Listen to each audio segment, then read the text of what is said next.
ಸತ್ಯವೇದ ಗ್ರಂಥ ತಂದಿರೋರೆಲ್ಲರೂ ರೋಮಾಪುರದವರಿಗೆ ಬರೆದ ಪತ್ರಿಕೆ 8:28 ಸಿಕ್ಕದವರು ಆಮೇಲೆ ಹೇಳ್ರಿ. ಇದಲ್ಲದೆ ದೇವರ ಸಂಕಲ್ಪದ ಮೇರೆಗೆ ಕರೆಯಲ್ಪಟ್ಟು ಆತನನ್ನು ಪ್ರೀತಿಸುವವರ ಹಿತಕ್ಕಾಗಿ ಎಲ್ಲ ಕಾರ್ಯಗಳು ಅನುಕೂಲವಾಗುತ್ತವೆ ಎಂದು ನಮಗೆ ಗೊತ್ತದೆ.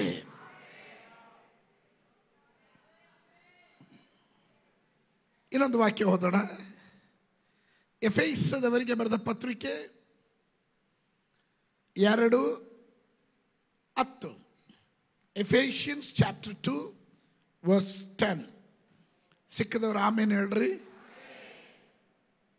ನಾವು ಆತನ ನಿರ್ಮಾಣ ಸತ್ಕಾರ್ಯಗಳನ್ನು ಮಾಡುವುದಕ್ಕಾಗಿಯೇ ಕ್ರಿಸ್ತ ಯೇಸುವಿನಲ್ಲಿ ಸೃಷ್ಟಿಸಲ್ಪಟ್ಟೆವು.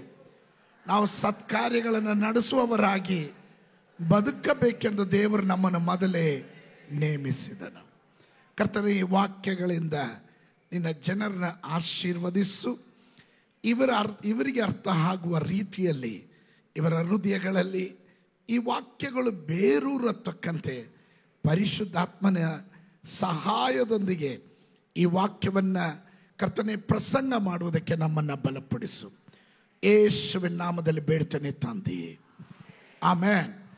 ಪಕ್ಕದಲ್ಲಿ ಇರೋರಿಗೆ ಕೈ ಕೊಟ್ಟು ಮುಖ ನೋಡಿ ಹೇಳ್ರಿ, ನಾನು ದೇವರ ಸಂಕಲ್ಪದ ಮೇರೆಗೆ ಕರೆಯಲ್ಪಟ್ಟವಳು.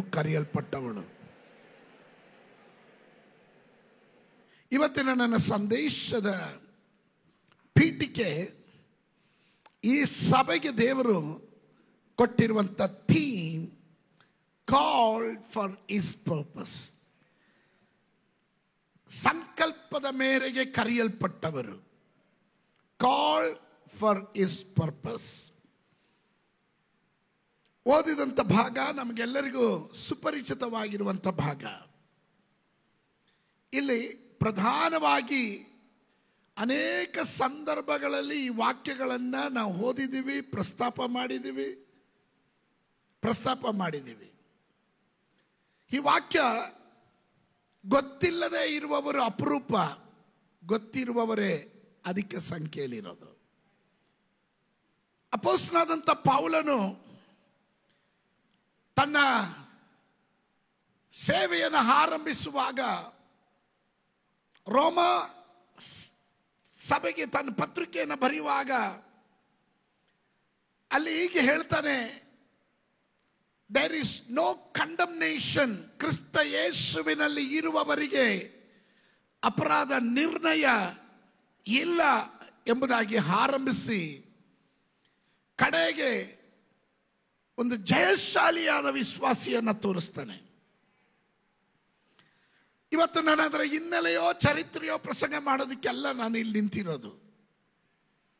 ನಾನಿವತ್ತು ಇಲ್ಲಿ ನಿಂತಿರೋದು ನಮ್ಮ ಕರೆ ಅಂದಾಗ ಎಲ್ಲರಿಗೂ ಗೊತ್ತಿದೆ. ನನಗೂ ಕರೆ ಇದೆ, ನಿಮಗೂ ಕರೆ ಇದೆ. ಕರೆ ಇಲ್ದಿರೆ ಯಾರೂ ಬರಲೂ ಇಲ್ಲ.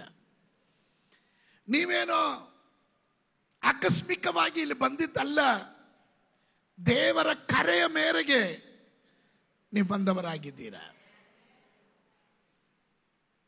Finding our calling and purpose, ನಮ್ಮ ಉದ್ದೇಶ ಮತ್ತು ನಮ್ಮ ಕರೆಯ ಉದ್ದೇಶ ಏನು ಅನ್ನೋದನ್ನ, ಕರೆ ಮತ್ತು ಉದ್ದೇಶವನ್ನು ಅರ್ಥ ಮಾಡಿಕೊಳ್ಳಬೇಕು. Calling is an invitation to follow Jesus as Christ followers. Our callings have many similarities, but our specific calling can manifest itself in very different ways. That's where purpose comes in. ಕರೆಯು ಯೇಸುವನ್ನು ಅನುಸರಿಸಲು, ಯೇಸು ಸ್ವಾಮಿಯನ್ನ ಅನುಸರಿಸುವುದಕ್ಕಾಗಿ ನಿಮಗೆ ದೊರಕಿದಂಥ ಒಂದು ಆಹ್ವಾನ, invitation. ಮದುವೆಗೆ ನಿಮ್ಮನ್ನ ಕರೆದ ಹಾಗೆ, ಗೃಹ ಪ್ರವೇಶಕ್ಕೆ ನಿಮ್ಮನ್ನ ಕರೆದ ಹಾಗೆ, ಬರ್ತ್ಡೇ ಪಾರ್ಟಿಗೆ ನಿಮ್ಮನ್ನ ಕರೆದ ಹಾಗೆ, ಸ್ಪೆಷಲ್ ವಿಶೇಷವಾದ ಆಮಂತ್ರಣ, ಕ್ರಿಸ್ತನನ್ನ ಹಿಂಬಾಲಿಸುವುದಕ್ಕಾಗಿ ಬರುವಂತ ಕರೆ. ಕರೆಗಳು ಅನೇಕ ಹೋಲಿಕೆಗಳನ್ನು ಹೊಂದಿದೆ. There is a different type of calling. ವಿವಿಧ ರೀತಿಯ ಕರೆಗಳಿದೆ. ಎಲ್ಲರ ಕರೆಯು ಒಂದೇ ಆಗಿರೋದಿಲ್ಲ. ಎಲ್ಲರನ್ನೂ ಒಂದೇ ಉದ್ದೇಶಕ್ಕಾಗಿ ದೇವರು ಕರೆಯಲು ಇಲ್ಲ. ಆದರೆ ನಮ್ಮ ನಿರ್ದಿಷ್ಟವಾದ ಕರೆಯು ವಿಭಿನ್ನ ರೀತಿಯಲ್ಲಿ ಪ್ರಕಟವಾಗಬಹುದು. ಒಬ್ಬೊಬ್ಬರಲ್ಲೂ ಒಂದೊಂದು ರೀತಿಯಲ್ಲಿ ಅವರವರ ಕರೆಗೆ ತಕ್ಕ ಹಾಗೆ ಅವರವರ ಜೀವನದಲ್ಲಿ ಪ್ರಕಟಿಸಬಹುದು. ಅಲ್ಲಿಯೇ ಉದ್ದೇಶ ಬರುವುದು. ಅಲ್ಲಿ ಕರೆಕ್ಟ್ ಉದ್ದೇಶ ಏನು ಅಂತ ನಿಮಗೆ ಗೊತ್ತಾಗುವಂಥದ್ದು. ಅನೇಕ ಸಂದರ್ಭಗಳಲ್ಲಿ ಸಭೆಯಲ್ಲಿ ನಾವು ನಿರಂತರವಾಗಿ ಕರೆಗಳ ಕುರಿತು ಕೇಳ್ತಾನೆ ಇದ್ದೀವಿ. ಆದರೆ ಈ ಕರೆಯ ಕುರಿತು ಯಥಾರ್ಥವಾಗಿ ಕೇಳಿದ್ರೆ ಕೆಲವೊಮ್ಮೆ ನಮಗೆ ಅದರ ಅರಿವು ಇರೋದಿಲ್ಲ. But we stop. ಬಹಳ ಮಾತಾಡ್ತೀವಿ. ಈ ಕರೆಯ ಕುರಿತು, ಕರೆಯ ಹಿಂದೆ ಒಂದು ವ್ಯಕ್ತಿಯನ್ನು ದೇವರು ಯಾವ ಉದ್ದೇಶಕ್ಕಾಗಿ ಕರೆದಿದ್ದಾನೋ ಎಂದು ಆಳವಾಗಿ ಚಿಂತೆ ಮಾಡೋದಕ್ಕೂ ನಮಗೆ ಪುರುಷೋತ್ತಿಲ್ಲ. ಸಭೆಯಲ್ಲಿ ಕರೆ ಇದೆ, ಕರೆಯಲ್ಪಟ್ಟವರು ಎಂಬ ಹೆಸರು ಇದೆ, ಆದರೆ ಅದರ ಉದ್ದೇಶ ಏನೆಂದು ಕೆಲವೊಮ್ಮೆ ಮರೆತು ಬಿಡ್ತೀವಿ.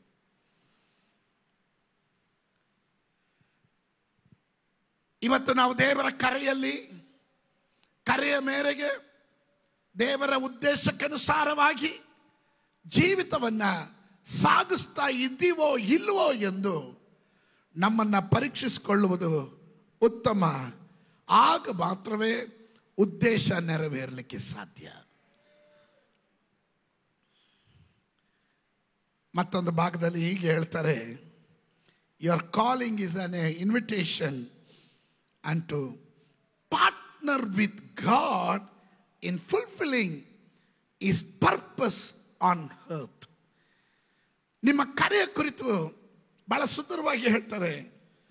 ಭೂಮಿಯಲ್ಲಿ ದೇವರ ಉದ್ದೇಶವನ್ನ ನೆರವೇರಿಸುವುದಕ್ಕೆ, ಆತನೊಂದಿಗೆ ಪಾಲುದಾರರಾಗೋದಕ್ಕೆ ದೇವರು ನಿಮ್ಮನ್ನ ಆಹ್ವಾನಿಸ್ತಾ ಇದ್ದಾನೆ ಅಂತ. ಪಾರ್ಟ್ನರ್ಶಿಪ್ ಆಗೋದಕ್ಕೆ.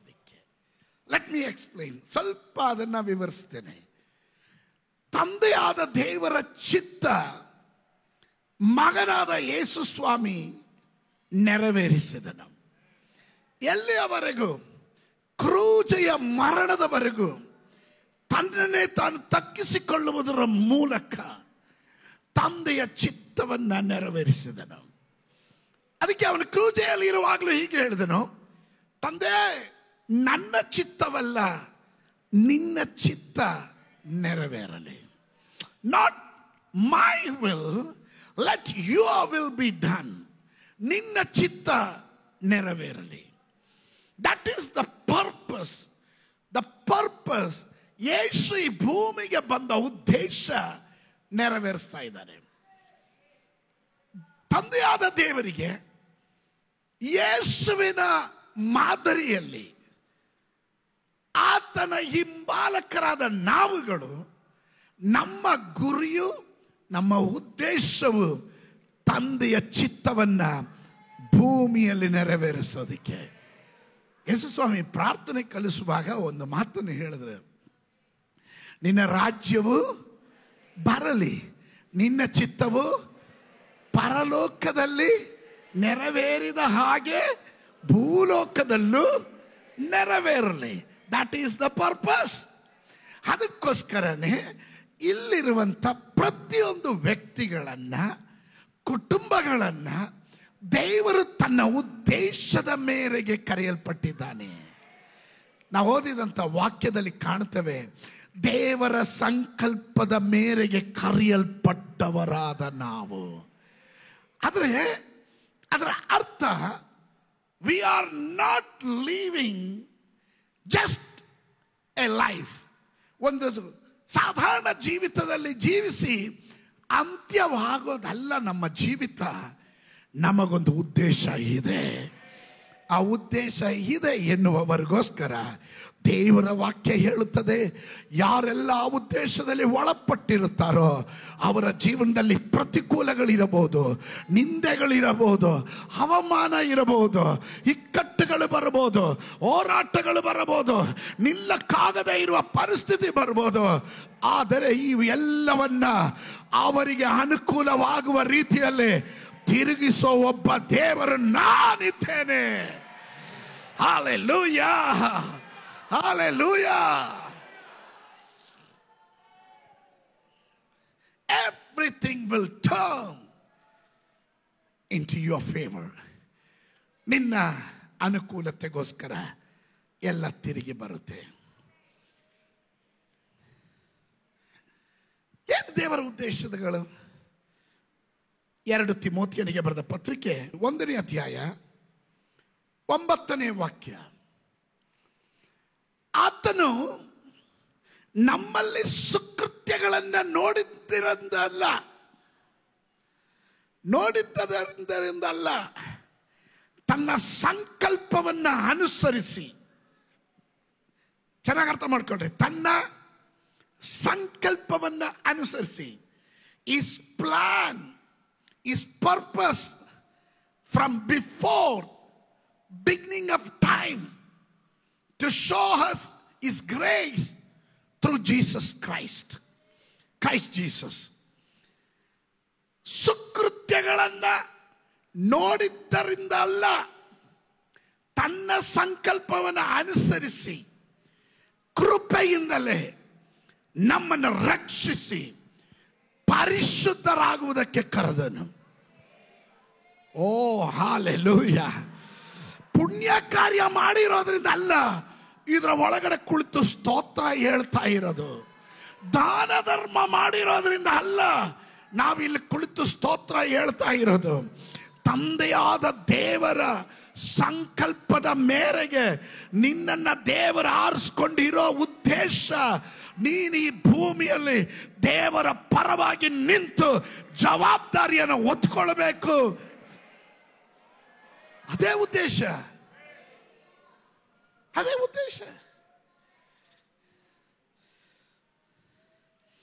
ಎಫೆಸದವರಿಗೆ ಬರೆದ ಪತ್ರಿಕೆ 2:10 ನಾವು ಓದಿದ್ವಿ, ನಾವು ಆತನ ನಿರ್ಮಾಣ, ಸತ್ಕಾರ್ಯಗಳನ್ನು ಮಾಡುವುದಕ್ಕಾಗಿಯೇ ಕ್ರಿಸ್ತ ಯೇಸುವಿನಲ್ಲಿ ಸೃಷ್ಟಿಸಲ್ಪಟ್ಟೆವು.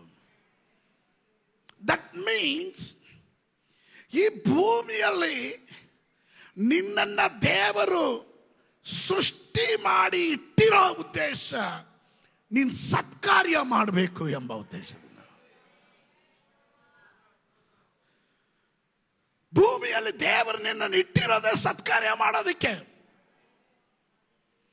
ನಾವು ಸತ್ಕಾರ್ಯಗಳನ್ನು ನಡೆಸುವವರಾಗಿ ಬದುಕಬೇಕಂತ ದೇವರು ನಮ್ಮನ್ನ ಮೊದಲೇ ನೇಮಿಸಿದನು ಅಂತ. ಯಾವಾಗ ನೇಮಿಸಿದನು? ಮೊದಲೇ ನೇಮಿಸಿದನು ಅಂದರೆ ಈ ಜಗದ ಉತ್ಪತ್ತಿಗೆ ಮುಂಚೆನೇ ನಮ್ಮನ್ನ ದೇವರು ಕಂಡಿದ್ದನು ಅಂತ.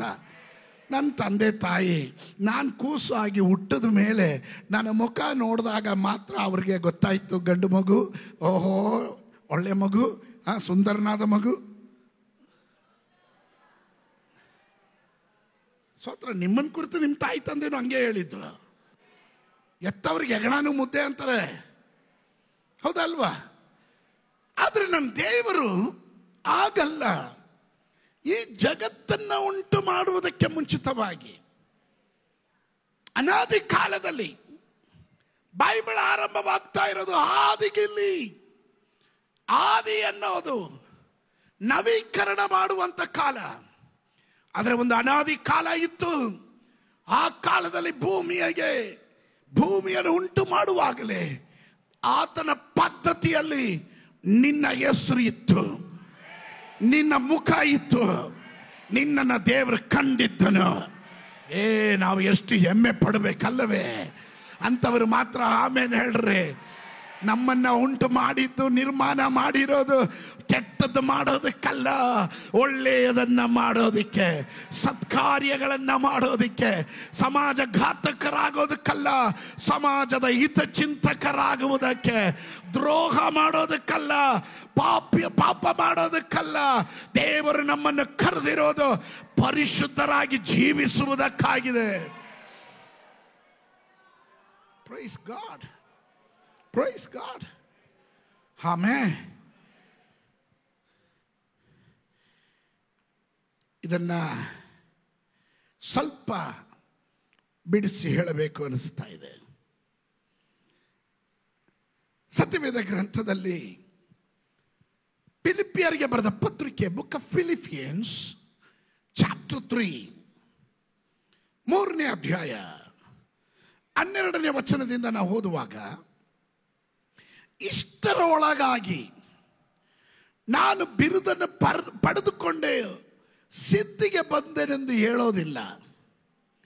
ನಾನು ಯಾವುದನ್ನು ಹೊಂದುವುದಕ್ಕಾಗಿ ಕ್ರಿಸ್ತ ಯೇಸು ನನ್ನನ್ನು ಹಿಡ್ಕೊಂಡನೋ ಅದನ್ನು ಹಿಡಿದುಕೊಳ್ಳುವುದಕ್ಕೆ ಓಡ್ತಾ ಇದ್ದೇನೆ. ಸುಂದರವಾಗಿ ಹೇಳ್ತಾನೆ.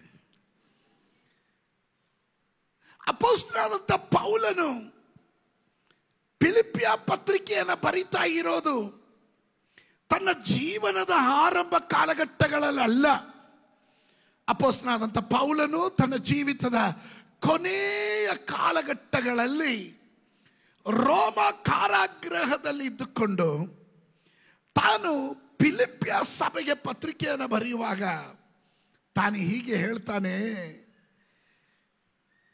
ಈತನ ಸೇವೆಯ ಕುರಿತು ಸ್ವಲ್ಪ ಅವಲೋಕನ ಮಾಡಿದ್ರೆ ಅಲ್ಲಿ ನಾವು ಗಮನಿಸಬೇಕಾದಂಥ ಅಂಶ, ಅವನು ಪಟ್ಟಂಥ ಪಾಡು, ಆತನ ಹಾದು ಹೋದಂಥ ಕಷ್ಟಗಳು, ಶ್ರಮಗಳು, ಸ್ವಂತ ಸಹೋದರರಿಂದ ಉಪದ್ರವ, ಹಡಗಿನಲ್ಲಿ ಉಪದ್ರವ, ಸೆರೆಮನೆ ವಾಸ, ಕೊರಡೆ ಏಟು, ಅನೇಕ ಸಂದರ್ಭಗಳಲ್ಲಿ ಸೆರೆಮನೆಯಲ್ಲಿ ಬಿದ್ದು, ಅನೇಕ ಸಂದರ್ಭಗಳಲ್ಲಿ ಸತ್ತೋದ ಅಂತ ಹೇಳಿ ಒಡೆದೆತ್ತು ಬಿಸಾಕ್ಬಿಟ್ಟು ಹೋಗ್ಬಿಟ್ಟಿದ್ರು. ಕ್ರಿಸ್ತನ ನಿಮಿತ್ತ ಇದು ಎಲ್ಲವನ್ನ ಸಹಿಸಿಕೊಂಡಂತ ಪೌಲನು ತನ್ನ ಸೇವೆಯ ಉತ್ತುಂಗಕ್ಕೆ ಏರಿದಾಗಲೂ ಅವನ ಅಹಂಕಾರ ಪಡಲಿಲ್ಲ. ಅವನ ಸೇವೆ ಅಂದ್ರೆ ಅಪೊಸ್ತಲನಾದಂಥ ಪೌಲನು, ಅವನ ಸೇವೆಯಲ್ಲಿ ಒಂದು ಪ್ರತ್ಯೇಕತೆ ಇದೆ. ಅದರ ಪ್ರತ್ಯೇಕತೆ ಏನಂದ್ರೆ ಅವನು ಸಾಧಾರಣವಾದವನಲ್ಲ. ಅಪೊಸ್ತಲರಿಗೆ ಇರಬೇಕಾದ ಎಲ್ಲ ಗುಣಲಕ್ಷಣಗಳನ್ನು ಹೊಂದಿದವನು. ಮಹತ್ ಕಾರ್ಯಗಳಿಂದಲೂ ಸೂಚಕ ಕಾರ್ಯಗಳಿಂದಲೂ ಅಪೊಸ್ತಲರಿಗೆ ಇರಬೇಕಾದಂತ ಎಲ್ಲ ಗುಣಲಕ್ಷಣಗಳನ್ನು ಹೊಂದಿದಂಥವನು. ಸತ್ತ ಶವವನ್ನ ಎಬ್ಬಿಸಿದವನು, ಯೂತಿಕನೆಂಬ ಶವವನ್ನ ಎಬ್ಬಿಸಿದವನು. ಅವನು ನೆರಳು ಬೀಳುವ ಸ್ಥಳದಲ್ಲಿ ರೋಗಿಗಳು ಸೌಖ್ಯವಾಗ್ತಿದ್ದಾರೆ. ಅವನ ಕರವಸ್ತ್ರಗಳನ್ನು ಹಾಕುವ ಸ್ಥಳಗಳಲ್ಲಿ ರೋಗಿಗಳು ಗುಣವಾಗ್ತಿದ್ದಾರೆ. ಅಪೊಸ್ತಲನಾದ ಪೌಲನು ಏಷ್ಯಾ ಮೈನರ್ ಮಾತ್ರವಲ್ಲ, ಯುರೋಪ್ಗಳಲ್ಲಿ ಮಿಷನರಿ ಟ್ರಿಪ್ಗಳನ್ನು ಹೊಡೆದು ಅನೇಕ ಸಭೆಗಳನ್ನು ಸ್ಥಾಪಿಸಿ ಅನೇಕರನ್ನ ಕ್ರಿಸ್ತನ ಕಡೆಗೆ ಸೇರಿಸಿ ಅಪೊಸ್ತಲರಲ್ಲಿ ಶ್ರೇಷ್ಠ ಅಪೊಸ್ತಲನೆಂಬ ಪದವಿಯಲ್ಲಿ ಇದ್ದರು. ತಾನು ಸ್ವಲ್ಪವೂ ಜಂಬ ಪಡೆದೇ ಹೇಳ್ತಾನೆ, ಇಷ್ಟೆಲ್ಲ ಸೇವೆ ಮಾಡಿರುವ ನಾನು ಬಿರುದನ್ನ ಪಡ್ಕೊಂಡು ಸಿದ್ಧಿಗೆ ಬಂದೆನೆಂದು ಹೇಳೋದಿಲ್ಲ. ದಟ್ ಮೀನ್ಸ್ ಇಷ್ಟೆಲ್ಲ ಸಾಧಿಸಿರುವ ನಾನು ಕಂಪ್ಲೀಟ್ ಆಯ್ತು, ನನ್ನ ಸೇವೆ ಮುಗೀತು, ನಾನು ಎಲ್ಲ ಮಾಡ್ಬಿಟ್ಟೆ ಅನ್ನೋಕ್ಕೆ ಬರೋದಿಲ್ಲ. ನಾನು ಯಾವುದನ್ನ ಹೊಂದುವುದಕ್ಕಾಗಿ ಕ್ರಿಸ್ತ ಯೇಸು ನನ್ನನ್ನು ಹಿಡ್ಕೊಂಡ್ರು ಅದನ್ನು ಹಿಡಿದುಕೊಳ್ಳುವುದಕ್ಕೋಸ್ಕರ ಓಡ್ತಾ ಇದ್ದೇನೆ. ಆಮೇಲೆ ನನಗೆ ಇಷ್ಟಕೊಟ್ಟಂತ ಒಂದು ಪದ. ನನ್ನನ್ನು ಹಿಡಿದುಕೊಂಡನು. ಕ್ರಿಸ್ತ ಯೇಸು ನನ್ನನ್ನು ಹಿಡಿದುಕೊಂಡನು. ಅಪ್ಪರ್ ಹ್ಯಾಂಡ್, ಅವನು ಹಿಡಿದುಕೊಂಡನು ಎಂಬ ಪದ ನನ್ನನ್ನು ಸ್ವಲ್ಪ ಆಕರ್ಷಿಸಿತು. ಅದರ ಮೂಲ ಪದ ಗ್ರೀಕ್ ಭಾಷೆಯಲ್ಲಿ ಕಟಲಾಂಬಾನೋ,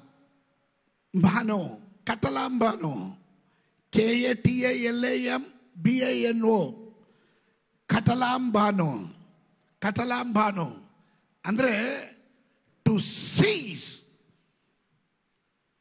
ಅಂದ್ರೆ ಟು ಕ್ಯಾಪ್ಚರ್. ಅನೇಕ ಅರ್ಥಗಳಿದೆ. ಬಲವಂತವಾಗಿ ಹಿಡಿಯುವುದು, ಯಾರನ್ನಾದ್ರೂ ಹಿಂದಕ್ಕೆ ಅಚ್ಚರಿ ಮೂಡಿಸುವ ಹಾಗೆ ಹಠಾತ್ತಾಗಿ ಹಿಡಿಯುವ ಪ್ರವೃತ್ತಿ, ಬಾಚಿ ಹಿಡಿಯೋದು, ಟೈಟ್ ಆಗಿ ಹಿಡಿಯೋದು. ಇದನ್ನ ಇಲ್ಲ ಸ್ನ್ಯಾಚ್ ಮಾಡೋದು, ಯಾರ ಕೈನ ಹಿಂಗೆ ಹಿಡಿದು ಎಳುತ್ತಾ ಇಟ್ಕೊಳೋದು. ಇದೆಲ್ಲ ಅರ್ಥವನ್ನ ತರುತ್ತೆ. ಎತ್ತಲೋ ಸಾಗುತ್ತಿದ್ದ ನಮ್ಮ ಜೀವಿತವನ್ನ ದೇವರು ಯೇಸು ಕ್ರಿಸ್ತನ ಮೂಲಕ ಅವನು ಹಿಡಿದು ತಿರುಗಿಸಿ ತನ್ನ ಸಂಕಲ್ಪದ ಮೇರೆಗೆ ನಮ್ಮನ್ನು ಕರೆದಕ್ಕಾಗಿ ಕರಗಳನ್ನೆತ್ತಿ ದೇವರಿಗೆ ಸ್ತೋತ್ರ ಮಾಡೋಣ. Hallelujah, hallelujah, hallelujah. ಲೋಕದ ರೀತಿಯಲ್ಲಿ ಜೀವಿಸುತ್ತಿದ್ದ, ಪಾಪಿಗಳಾಗಿ ಬದುಕಿದ್ದ, ನಾಶನದ ಗುಂಡಿಯಲ್ಲಿ ಬಿದ್ದಿದ್ದಂತ ನಮ್ಮನ್ನ ಯಾರೋ ಕೈ ಹಿಡಿದು ಎಳೆದು ತಂದು ಇವತ್ತು ರಕ್ಷಣೆಯ ಆನಂದವನ್ನ ನಮಗೆ ಕೊಟ್ಟಿದ್ದಕ್ಕಾಗಿ ದೇವರಿಗೆ ಎಷ್ಟು ಜನ ಸ್ತೋತ್ರ ಮಾಡ್ತೀರಾ? ಇಲ್ಲಿ ಕುಳಿತಿರೋರೆಲ್ಲ ಸ್ವಲ್ಪ ಯೋಚನೆ ಮಾಡ್ರಿ. ನನ್ನ ರಕ್ಷಣೆ ಹೊಂದದೇ ಇದ್ದಿದ್ರೆ ನಾನು ಏನಾಗ್ತಿದ್ದೆ? ನಾನಂತೂ ನಿಶ್ಚಯವಾಗ್ಲಿ ಯಾವುದಾದ್ರೂ ಜೈಲು ಕಂಬಿ ಎಣಿಸ್ತಿದ್ನೋ? ಸ್ತೋತ್ರ. ಅಷ್ಟು ಕೋಪಿಷ್ಠನಾಗಿದ್ದೆ. ಯಾರ ತಲೆ ಆದರೂ ಹೊಡೆದ್ಬಿಟ್ಟು ಹೋಗಿ ಜೈಲಿಗೆ ಬಿದ್ದಿರ್ತಿದ್ದೆ. ಅಲ್ವಾ? ನೀವೆಲ್ಲ ಪರಿಶುದ್ಧರು, ಪರಲೋಕಕ್ಕೆ ಹೋಗಕ್ಕೆ ಸಿದ್ಧರಾಗಿದ್ದವರು. ನಾನಂತವನಾಗಿರಲಿಲ್ಲ. ಸ್ವಲ್ಪ ಯೋಚನೆ ಮಾಡಿ ನೋಡಿ ಪ್ರಿಯರೇ. ದೇವರು ನಮ್ಮನ್ನ ಹಿಡಿಯದೆ ಹೋಗಿದ್ರೆ, ದೇವರು ನಮ್ಮನ್ನ ಕರೆಯದೆ ಹೋಗಿದ್ರೆ, ದೇವರು ನಮ್ಮನ್ನು ಕಂಡುಕೊಳ್ಳದೆ ಹೋಗಿದ್ರೆ ಇವತ್ತು ನಮ್ಮ ಗತಿ ಏನಾಗುತ್ತಿತ್ತು? ಇವತ್ತು ನಮ್ಮ ಪರಿಸ್ಥಿತಿ ಏನಾಗುತ್ತಿತ್ತು? ಇವತ್ತು ಒಂದು ಆನಂದ ನಮ್ಮ ಜೀವನದಲ್ಲಿ ದೇವರು ಕೊಟ್ಟನು, ಒಳ್ಳೆ ಕುಟುಂಬ ದೇವರು ಕೊಟ್ಟನು, ಒಳ್ಳೆ ಮಕ್ಕಳನ್ನ ದೇವರು ಕೊಟ್ಟನು, ಒಳ್ಳೆ ಜೀವಿತವನ್ನ ದೇವರು ಕೊಟ್ಟನು. ಹಲ್ಲೆಲೂಯ. ತಲೆ ಎತ್ತಿ ನಡೆಯತಕ್ಕಂತೆ ಸಮಾಜದಲ್ಲಿ ದೇವರು ನಮ್ಮನ್ನು ಘನವಂತನಾಗಿ ಮಾಡಿದನು. ಇದು ಯಾವುದು ನಾವು ಮಾಡಿದ ಸುಕೃತ್ಯದಿಂದ ಬಂದಿದ್ದಲ್ಲ. ನಾವು ಮಾಡಿದ ಸುಕೃತ್ಯದಿಂದ ಬಂದಿದ್ದಲ್ಲ. He called for his purpose. ಅವನ ಉದ್ದೇಶಕ್ಕಾಗಿ ನನ್ನನ್ನು ನಿನ್ನನ್ನು ಕರೆದನು. Amen, amen. ಆ ಉದ್ದೇಶ ಏನು ಎಂಬುದನ್ನು ಹೇಳೋದಕ್ಕೆ ಮುಂಚೆ ಎಫೆಸದವರಿಗೆ ಬರೆದ ಪತ್ರಿಕೆಯಲ್ಲಿ 1:4 ಹೇಳುತ್ತದೆ, ಹೇಗೆಂದರೆ ನಾವು ಪ್ರೀತಿಯಲ್ಲಿ ನಡೆದು ಆತನ ಸನ್ನಿಧಿಯಲ್ಲಿ ಪರಿಶುದ್ಧರು, ದೋಷವಿಲ್ಲದವರು ಆಗಿರಬೇಕೆಂದು ನಮ್ಮನ್ನ ಜಗದುತ್ಪತ್ತಿಗೆ ಮುಂಚೆ ಕ್ರಿಸ್ತನಲ್ಲಿ ಆರಿಸಿಕೊಂಡನು. ಓ ಹಾಲೆಲೂಯ, ಹಾಲೆಲೂಯ. ಯಾವುದ್ರಲ್ಲಿ ನಡಿಬೇಕಂತೆ?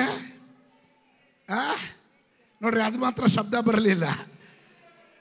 ಗೊತ್ತಿರೋದೆಲ್ಲ ದ್ವೇಷದಲ್ಲಿ, ವೈರಾಗ್ಯದಲ್ಲಿ, ಹೊಟ್ಟೆ ಕಿಚ್ಚಲ್ಲಿ, ಜಗಳದಲ್ಲಿ, ಕೋಪದಲ್ಲಿ. ಸ್ತೋತ್ರ. ಕೆಲವರಿಗಂತೂ ಕೋಪ ಬಂದ್ಬಿಟ್ರೆ ಕಣ್ಣಾಡಿಯಲ್ಲಿ ಅವ್ರ ಮುಖ ನೋಡ್ಕೊಂಡ್ರೆ ಅವರೇ ಬೆಚ್ಚಿ ಬೀಳ್ತಾರೆ. ಎಲ್ಲ ಸೈತಾನದರು ಮುಖದಲ್ಲಿ ತಾಂಡವಾಡ್ತಾ ಇರ್ತಾರೆ. ಆಮೇಲೆ ಬಹಳ ಶ್ರದ್ಧೆ ಕೊಡ್ರಿ ಪ್ರಿಯರೇ. ನಮ್ಮನ್ನ ದೇವರು ಕರೆದಿರೋದು, ಆರಿಸ್ಕೊಂಡಿರೋದಕ್ಕೆ ಕಾರಣ ಏನು ಗೊತ್ತಾ? ನಂಬರ್ 1, ಪ್ರೀತಿಯಲ್ಲಿ ನಡೆದು ಆತನ ಸನ್ನಿಧಿಯಲ್ಲಿ ಪರಿಶುದ್ಧರು ನಿರ್ದೋಷಿಗಳು ಆಗಿರಬೇಕೆಂದು ನಮ್ಮನ್ನ ಜಗದುತ್ಪತ್ತಿಗೆ ಮುಂಚಿತವಾಗಿ ಕ್ರಿಸ್ತನಲ್ಲಿ ಆರಿಸ್ಕೊಂಡನ. ನಾವಾಗಿ ಮೊಳಕೆ ಹೊಡೆದು ಬಂದವರಲ್ಲ, ನಮಗಾಗಿ ಪ್ರಾಣ ತ್ಯಾಗ ಮಾಡಿದ ಯೇಸುವಿನ ರಕ್ತದಿಂದ ವಿಮೋಚಿಸಲ್ಪಟ್ಟವರು, ಆರಿಸಲ್ಪಟ್ಟವರು. Hallelujah. Because of the blood of Jesus. ಯೇಸುವಿನ ರಕ್ತದ ನಿಮಿತ್ತ. ಆಮೆನ್. ಯೇಸುವಿನ ರಕ್ತದ ನಿಮಿತ್ತ. ಪ್ರಕಟಣೆ ಪುಸ್ತಕ 5ನೇ ಅಧ್ಯಾಯ 5ನೇ ಅಧ್ಯಾಯದ 9ನೇ ವಚನ. ನೀನು ಸುರುಳಿಯನ್ನು ತೆಗೆದುಕೊಂಡು ಅದರ ಮುದ್ರೆಯನ್ನು ಒಡೆಯುವುದಕ್ಕೆ ಯೋಗ್ಯನೇ. ನೀನು ಯಜ್ಞಾರ್ಪಿತನಾಗಿ ನಿನ್ನ ರಕ್ತದಿಂದ ಸಕಲ ಕುಲ, ಭಾಷೆ, ಪ್ರಜೆ, ಜನಾಂಗಗಳವರಿಂದ ಮನುಷ್ಯರನ್ನ ದೇವರಿಗಾಗಿ ಕೊಂಡುಕೊಂಡಿ. ಅಲ್ಲೆಲ್ಲೂಯ. ನಾನು ನೀನು ಮಾಡಿದ ಪುಣ್ಯಕ್ರಿಯೆಯಿಂದಲೂ ಮಾಡಿದ ಪ್ರಾರ್ಥನೆಯ ಫಲದಿಂದ ಅಲ್ಲ, ಯೇಸು ಸ್ವಾಮಿ ನನಗಾಗಿ ನಿನಗಾಗಿ ತನ್ನ ರಕ್ತವನ್ನು ಸುರಿಸುವುದರ ಮೂಲಕ ನನ್ನನ್ನು ನಿನ್ನನ್ನು ಆರಿಸಿ ತೆಗೆದುಕೊಂಡಿದ್ದಾನೆ. What is the purpose? We must walk in the love. Hallelujah. ಪ್ರೀತಿಯಲ್ಲಿ ನಡೆದು ಪರಿಶುದ್ಧರು ನಿರ್ದೋಷಿಗಳಾಗಿರಬೇಕೆಂದು ಕ್ರಿಸ್ತ ಯೇಸುವಿನಲ್ಲಿ ಜಗದುತ್ಪತ್ತಿಗೆ ಮುಂಚಿತವಾಗಿ ಆತ ನಮ್ಮನ್ನು ಆರಿಸಿಕೊಂಡನು. ಹಲ್ಲೆಲೂಯಾ. ಸಕಲ ವಿಧವಾದ ಕುಲಗಳಿಂದ, ಭಾಷೆಯಿಂದ, ಪ್ರಜೆಗಳಿಂದ, ಜನಾಂಗಗಳಿಂದ ದೇವರಿಗೋಸ್ಕರ ದೇವರು ನನ್ನನ್ನ, ನಿನ್ನನ್ನ, ನನ್ನ ಕುಟುಂಬವನ್ನ, ನಿನ್ನ ಕುಟುಂಬವನ್ನ ದೇವರು ಆರಿಸಿಕೊಂಡಿದ್ದಾನೆ ಎಂದು ನಂಬುವವರು ಮಾತ್ರ ಗಟ್ಟಿಯಾಗಿ ಆಮೆನ್ ಹೇಳ್ರಿ. Hallelujah. There is a purpose.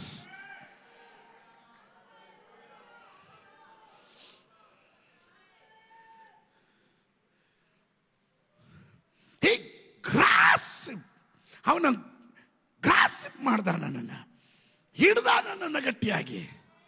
ನಾನು ಕಳೆದ ವಾರಗಳಲ್ಲಿ ಯಾವತ್ತೋ ಹೇಳಿದೆ, ನಾನು ದೇವರನ್ನ ಹಿಡಿಯೋರು ಬೇರೆ, ದೇವರು ಹಿಡಿದವರು ಬೇರೆ. ಆಮೇಲೆ ದೇವರು ಹಿಡಿದವರು, ದೇವರನ್ನ ಹಿಡಿದವ್ರಿಗೂ ಇರೋ ವ್ಯತ್ಯಾಸ.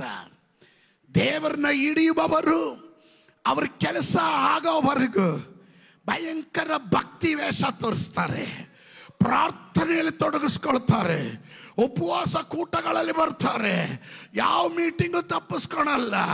ಕಾರಣ ಅವ್ರ ಬೇಳೆ ಬೇಯಿಸ್ಕೊಳ್ಳೋಕ್ಕೋಸ್ಕರ ದೇವರು ಅವ್ರಿಗೊಂದು ಒಳ್ಳೆ ಕೆಲಸ ಕೊಡಬೇಕು, ಇಲ್ಲ ಮಗಳ ಮದುವೆ ಆಗಬೇಕು, ಇಲ್ಲ ಪ್ರಮೋಷನ್ ಸಿಗಬೇಕು, ಇಲ್ಲ ಕಾಯಿಲೆ ವಾಸ ಮಾಡಬೇಕು, ಏನೋ ಒಂದು ಅಜೆಂಡಾ ಇಟ್ಕೊಂಡು ದೇವರ ಬಳಿಯಲ್ಲಿ ದೇವರನ್ನ ಹಿಡಿದಿರ್ತಾರೆ.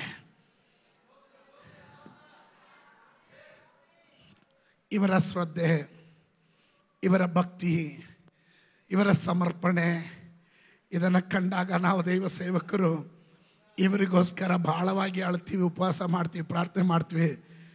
ಅವ್ರಿಗೋಸ್ಕರ ಅಲ್ಲದಿದ್ರು ನಮಗೋಸ್ಕರ ಆದರೂ ಅವ್ರಿಗೆ ದೇವರು ಬಿಡುಗಡೆ ಕೊಡ್ತಾರೆ. ಬಿಡುಗಡೆ ಸಿಕ್ಕಿದ ಮೇಲೆ ಇವ್ರನ್ನ ಮಸಿ ಹಾಕಿ ಹುಡುಕಿದ್ರು ಕಾಣಲ್ಲ. ಅದೇ ಬಂದ್ವಿ, ದೇವ್ರು ಬಿಡುಗಡೆ ಕೊಟ್ಟರು, ಆಮೇಲೆ ಬಿಸಿ ಹಾಕ್ಬಿಟ್ಟು ಬರೋಕ್ಕಾಗಲಿಲ್ಲ. ಯಾಕೆ ಬರೋಕ್ಕಾಗಲಿಲ್ಲ ಅಂದರೆ ದೇವ್ರನ್ನ ಹಿಡಿದವರು ಇವರು ಬಿಟ್ಬಿಟ್ರು ಕೈನ. ಆದರೆ ದೇವ್ರು ಹಿಡಿದವರು ನೀನು ಬಿಡಬೇಕು ಅಂದ್ರೂ ದೇವರು ಬಿಡಲ್ಲ ನೀನು. ಅಂಥವ್ರು ಯಾರಾದರೂ ಇದರ ಒಳಗಡೆ ಇದ್ರೆ, ಅನೇಕ ಸಂದರ್ಭಗಳಲ್ಲಿ ಪ್ರತಿಕೂಲ ಹೋರಾಟ ಬಂದಾಗ ಸಾಕಪ್ಪ ಈ ವಿಶ್ವಾಸ ಜೀವಿತ ಎಂದು ನೀನು ನೆನೆಸ್ಕೊಂಡಾಗಲು ನನ್ನ ದೇವರು ನಿನ್ನನ್ನು ಬಿಡಲಿಲ್ಲ. ನನ್ನ ದೇವರು ಏನು ಮಾಡಿದ್ರು ಗೊತ್ತಾ? ಅಲ್ಲಲ್ಲಿಯ ಮಗಳೇ ಪರವಾಗಿಲ್ಲ, ಮಗನೇ ಭಯಪಡಬೇಡ, ನಾನು ನಿನ್ನ ಸಂಗಡವಾಗಿದ್ದೇನೆ. ನಿನ್ನ ನದಿಗಳನ್ನು ದಾಟುವಾಗ ನಾನು ನಿನ್ನ ಸಂಗಡ ಇದ್ದೇನೆ. ಜಲರಾಶಿಗಳು ನಿನ್ನನ್ನು ಮುಳುಗಿಸೋದಿಲ್ಲ, ಅಲ್ಲಲ್ಲಿಯ ಬೆಂಕಿ ನಿನ್ನನ್ನು ದಹಿಸೋದಿಲ್ಲ, ಅಗ್ನಿ ಜ್ವಾಲೆಗಳು ನಿನ್ನನ್ನು ಖಂಡಿಸೋದಿಲ್ಲ.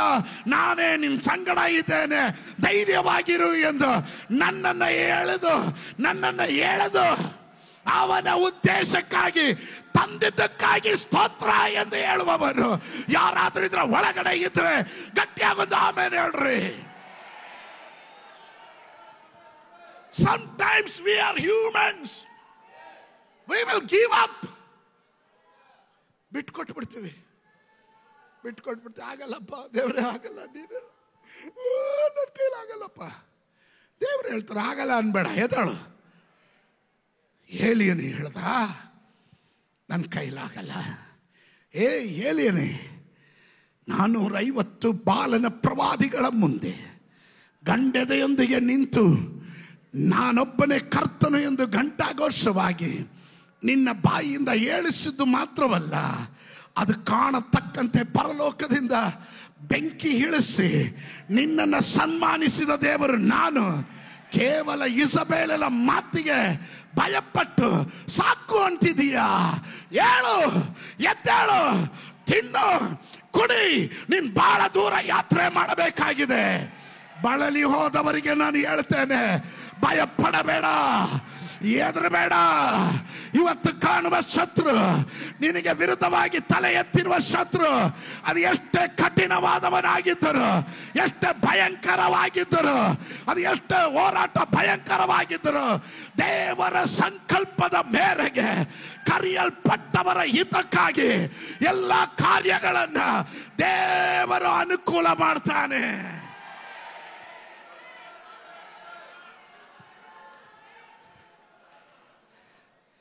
What a mighty God we serve. Hallelujah. Hallelujah. Blessed be the name of the Lord. We think, ಅಯ್ಯೋ ನಾನು ಕ್ರಿಶ್ಚಿಯನ್ ಬ್ಯಾಕ್ಗ್ರೌಂಡಿಂದ ಹುಟ್ಟು ಬಂದಿದ್ದರಿಂದ ಆಗಲೇ ಕ್ರಿಶ್ಚಿಯನ್ ಆಗ್ಬಿಟ್ಟೆ ಅಂತ. ಅಲ್ಲ, ಕ್ರಿಶ್ಚಿಯನ್ ಆಗೋದು ಬೇರೆ, ಕ್ರಿಸ್ಟಿಯಾನಿಯಾಗಿ ನಡೆಯೋದು ಬೇರೆ.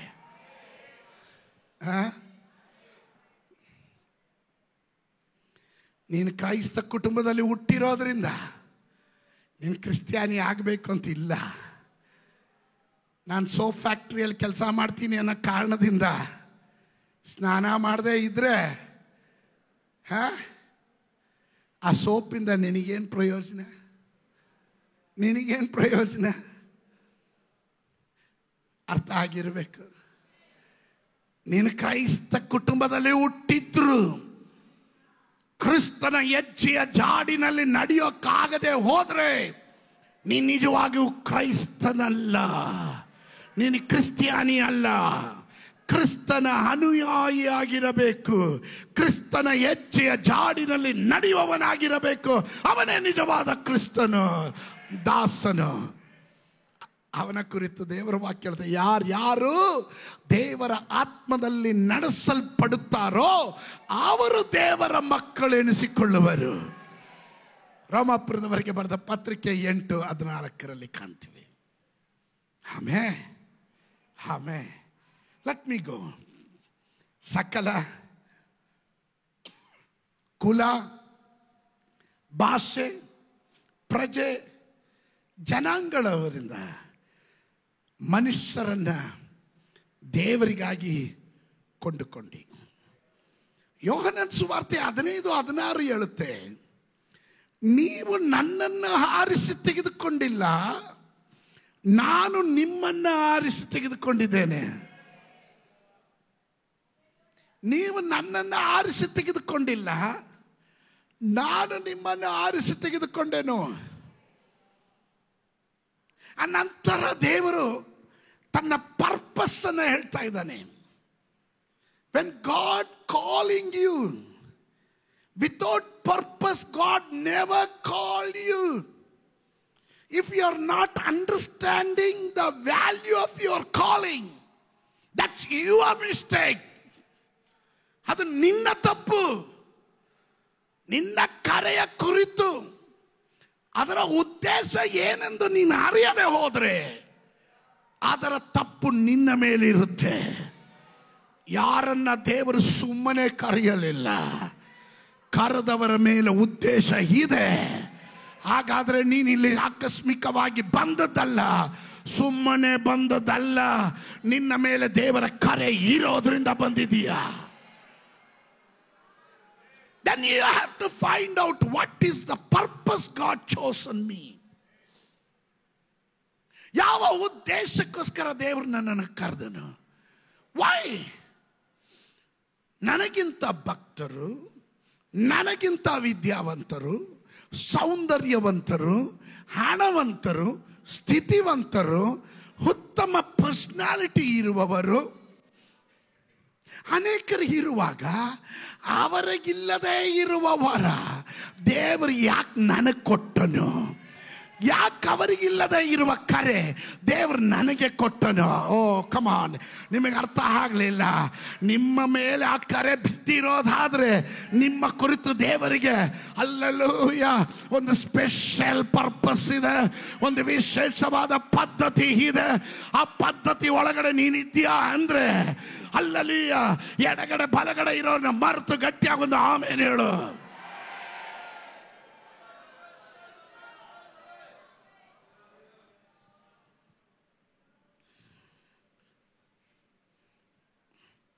ಪರ್ಪಸ್ ನೀವು ಹೊರಟು ಹೋಗಿ ಫಲ ಕೊಡಬೇಕೆಂತಲೂ, ನೀವು ಕೊಡುವ ಫಲವು ನಿಲ್ಲುವಂಥದ್ದಾಗಬೇಕೆಂತಲೂ ನಿಮ್ಮನ್ನು ನೇಮಿಸಿದ್ದೇನೆ. God chosen you, not simply ಸಭೆಗೆ ಸುಮ್ಮನೆ ಬಂದು ಸೂತ್ರದಲ್ಲಿ ಸ್ತೋತ್ರ ಹೇಳು ಹೋಗೋದಕ್ಕಲ್ಲ. ಹೀಗೆ ಕೆಲವರು ಭಾನುವಾರ ಒಂದು ದಿನ ಚರ್ಚಿಗೆ ಬರೋದೇ ತೋಡ್ದು ಅನ್ಕೊಂಡ್ಬಿಟ್ಟಿದ್ದೀರಾ.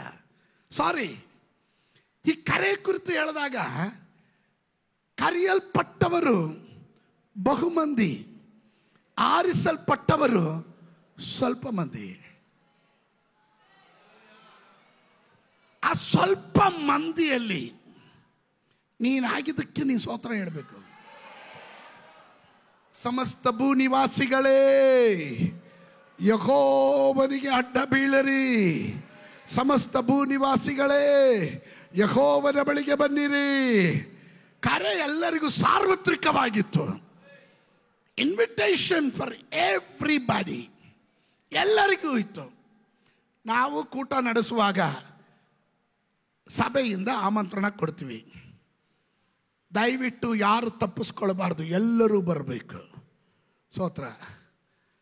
ಬೈಬಲ್ ಸ್ಟಡಿಗೆ ಎಲ್ಲ ವಾರನೂ ಇಲ್ಲಿ ಅನೌನ್ಸ್ ಮಾಡ್ತಾ ಇರ್ತಾರೆ, ಹೌದಲ್ಲ? ಎಲ್ಲ ವಾರನೂ ನಿಮಗೆ ಇನ್ವಿಟೇಷನ್ ಬರ್ತಾ ಇದೆ. ಆದರೆ ಬೈಬಲ್ ಸ್ಟಡಿಗೆ ಎಲ್ಲರೂ ಬರ್ತೀರಾ? ಅಯ್ಯೋ, ನಮಗಂತೂ ಹಾಗಲ್ಲ. ಆವಾಗಲೇ ತಿಳ್ಕೊಳ್ರಿ, ಕರೆಯಲ್ಪಟ್ಟವರ ಗುಂಪಿನಲ್ಲಿ ನೀವು ಇದ್ದೀರಾ, ಆದರೆ ಆರಿಸಲ್ಪಟ್ಟ ಗುಂಪಿನಲ್ಲಿ ನೀವಿಲ್ಲ ಅಂತ.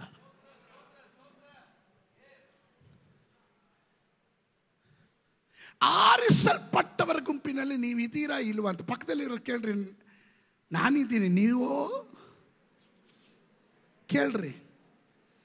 ಇಷ್ಟು ಹೇಳಿದ ಮೇಲೂ ಸುಳ್ಳು ಹೇಳಿ ಕೈ ಕೊಟ್ಟು, ಒಂದು ನಾಚಿಕೆ ಇಲ್ಲದೆ ಕೈ ಕೊಟ್ಟು ಹೇಳ್ತೀರಲ್ಲ ಸುಳ್ಳು, ಆಲಯದಲ್ಲಿ ಹೇಳ್ತಾ ಇದ್ದೀರ ಅನ್ನೋದನ್ನು ಮರಿಬೇಡ್ರಿ.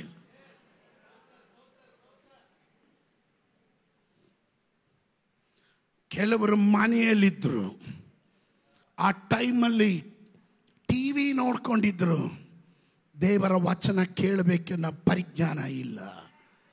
They are not chosen, they are called.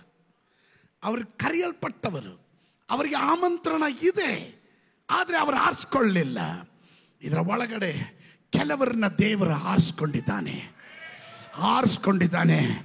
ಆ ಕುಟುಂಬ ನನ್ನ ಕುಟುಂಬ, ಆ ವ್ಯಕ್ತಿ ನಾನಾಗಿದ್ದೇನೆ, ಅದು ಆ ಪ್ರತ್ಯೇಕ ಕರೆ ನನ್ನ ಮೇಲೆ ಇದೆ ಎನ್ನೋರು ಯಾರಾದರೂ ಇದ್ರೆ ಸೈತಾನನು ಕಾಣತಕ್ಕಂತೆ ಏನಾದ್ರೂ ಒಂದು ಪ್ರಕಟಿಸ್ರೆ, ಯಾವುದ ರೀತಿಯಲ್ಲಾದ್ರೂ ಒಮ್ಮೆ ಪ್ರಕಟಿಸ್ರೆ, ಸಂಕಲ್ಪದ ಮೇರೆಗೆ called for his purpose. ಆಮಂತ್ರಣ ಎಲ್ಲಿಗೂ ಇತ್ತು. ಆದ್ರೆ ದೇವರು ನೋಡಿದನು, ನನ್ನ ಉದ್ದೇಶ ಭೂಮಿಯಲ್ಲಿ ನೆರವೇರಿಸೋದಕ್ಕೆ ನಾನು ಎಕ್ಸ್ನ ಆರಿಸ್ಕೊಂಡೆ, ವೈನ ಆರಿಸ್ಕೊಂಡೆ, ಮತ್ತೊಬ್ಬರನ್ನ ಆರಿಸ್ಕೊಂಡೆ. Praise God. ಯಾಕೆ ಆರಿಸ್ಕೊಂಡೆ? ನನ್ನ ಚಿತ್ತ ಪರಲೋಕದಲ್ಲಿ ನೆರವೇರುವ ಹಾಗೆ ಭೂಮಿಯಲ್ಲಿ ನೆರವೇರಿಸೋದಕ್ಕೆ ನಾನು ಕೆಲವರನ್ನ ಆರಿಸ್ಕೊಂಡೆ. ಅಂಥವರಿಗೋಸ್ಕರವಾಗಿ ನಾನು ಬೆನ್ನೆಲುಬಾಗಿರ್ತೀನಿ ಅಂತ ದೇವರು ಹೇಳ್ತಾನೆ. ಅವರಿಗೆ ಪ್ರತಿಕೂಲ ಇಲ್ಲ ಅಂತ ಹೇಳಲಿಲ್ಲ, ಅವರಿಗೆ ಹೋರಾಟ ಇಲ್ಲ ಅಂತ ಹೇಳಲಿಲ್ಲ. ಆದ್ರೆ ದೇವರ ವಾಕ್ಯ ಹೇಳ್ತದೆ, ಅವರು ಪ್ರತಿಕೂಲಗಳಲ್ಲಿ ಹಾದು ಹೋದ್ರು, ಎಲ್ಲ ಕಾರ್ಯಗಳನ್ನ ಅವರ ಹಿತಕ್ಕಾಗಿ, ಅವರ ಅನುಕೂಲಕ್ಕಾಗಿ ದೇವರು ತಿರುಗಿಸ್ತಾನೆ. Come on somebody, hallelujah.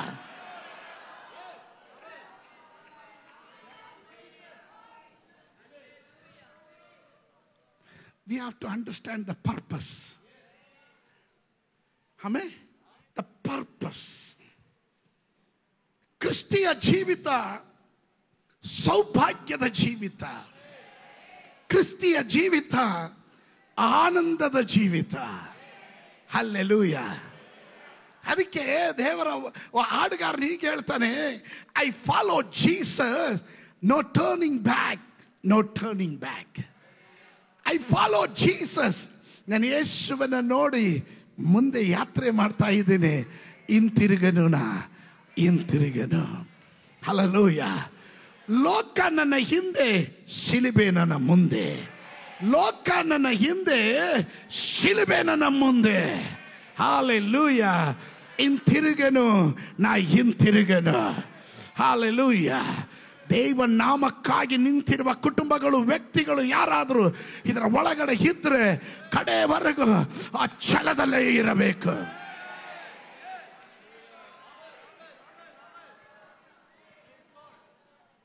ಯೋಹನನ ಸುವಾರ್ತೆ 16:33 ಹೇಳುತ್ತದೆ, ಲೋಕದಲ್ಲಿ ನಿಮಗೆ ಸಂಕಟ ಉಂಟು, ಆದ್ರೂ ನೀವು ಧೈರ್ಯವಾಗಿರ್ರಿ, ಲೋಕವನ್ನ ಗೆದ್ದವನು ನಾನು ಎಲ್ಲ ಕಾಲದಲ್ಲೂ ನಿಮ್ಮ ಸಂಗಡ ಇದ್ದೇನೆ. ಹಲ್ಲೆಲೂಯಾ. ನಾನು ನೀನು ಸೇವಿಸುವ ದೇವರು ಸೋತು ಸುಣ್ಣ ಆದವನಲ್ಲ, ಸತ್ತು ಸಮಾಧಿಗೆ ಹಾಕಿ ಅಲ್ಲಿಗೆ ಕೊನೆಗೊಂಡವನಲ್ಲ.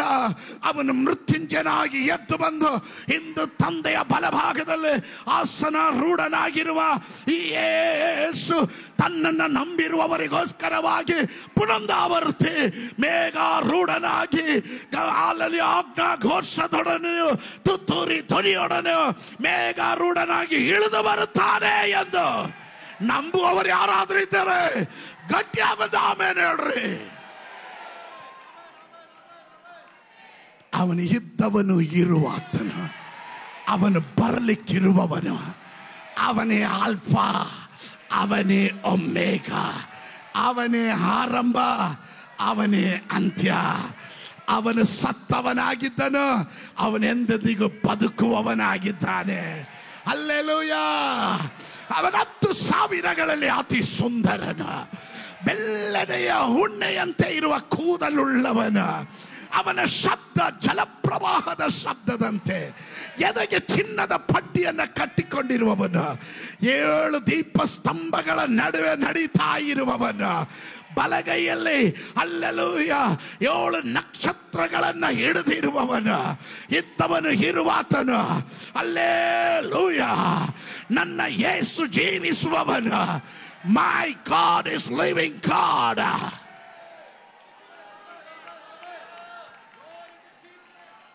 ಕರೆ ಇಲ್ಲದವನಿಗೆ ಇದು ಅರ್ಥ ಆಗಲ್ಲ. ಕರೆ ಇಲ್ಲದವನಿಗೆ ಇದು ಅರ್ಥ ಆಗಲ್ಲ. ಕರೆ ಉಳ್ಳವನು ಜಿಗಣೆ ಥರ ಅಂಟ್ಕೊಂಡ್ಬಿಡ್ತಾನೆ ಅವನು. ನಾನು ಹೇಳ್ದಲ್ಲ, ದೇವ್ರು ಹಿಡಿದವರು ಹೋಗಲ್ಲ. ದೇವ್ರನ್ನ ಹಿಡಿದವರು ಡಾಮ್ ಡೂಮ್ ಡಯಾ ಡೂಸ ಅಂತ ಏನು ಮಿನಿಸ್ಟ್ರಿ, ಏನು ಓಟ, ಏನು ಪ್ರಾರ್ಥನೆ. ಮೊನ್ನೆ ಇದು ನಾನು ಹೇಳಲೇಬೇಕು. ಮೊನ್ನೆ ಕೇರಳದಲ್ಲಿ ಒಬ್ಬ ವ್ಯಕ್ತಿ ಕಳ್ಳ ಸ್ತೋತ್ರ, ಕಳ್ಳನನ್ನ ಪೊಲೀಸರು ಹಿಡಿದಿದ್ದಾರೆ. ಸ್ತೋತ್ರ. ಅವನ ಮನೆಗಳಿಗೆ ಪ್ರಾರ್ಥನೆ ಮಾಡುವ ಹೆಸರಿನಲ್ಲಿ ಅವನ ಪ್ರಾರ್ಥನೆ ಪೊಲೀಸೇ ಮಾಡಿಸ್ತಾರೆ. ತಿರ್ಗಾ ಅವನ ಹತ್ರ ಅನ್ಯ ಭಾಷೆ ಮಾತಾಡೋದು ನೋಡಬೇಕು. ಅವನು ಅನ್ಯ ಭಾಷೆ ಮಾತಾಡಿ ಕುಟುಂಬಕ್ಕೆ ಪ್ರಾರ್ಥನೆ ಮಾಡೋದು ನೋಡಿದ್ರೆ ದಟ್ ಯಾವುದೋ ಪಳಗಿರೋ ಪಾಸ್ಟ್ರು ಹಂಗೆ ಮಾಡಲ್ಲ. ಸ್ತೋತ್ರ.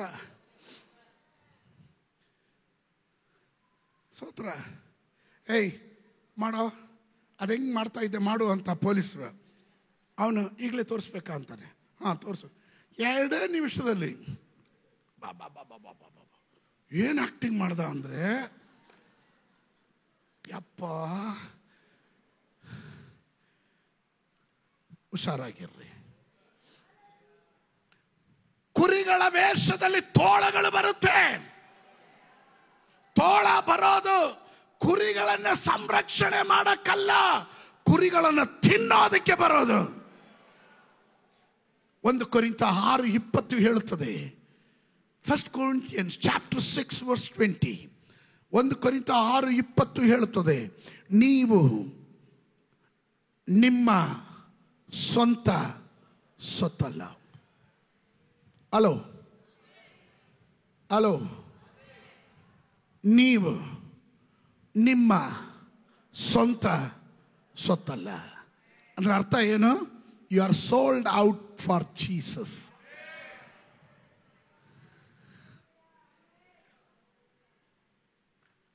ಕರೆ ಉಳ್ಳವನು ಸೋಲ್ಡ್ ಔಟ್ ಆಗಿದ್ದಾನೆ ಅಂತ.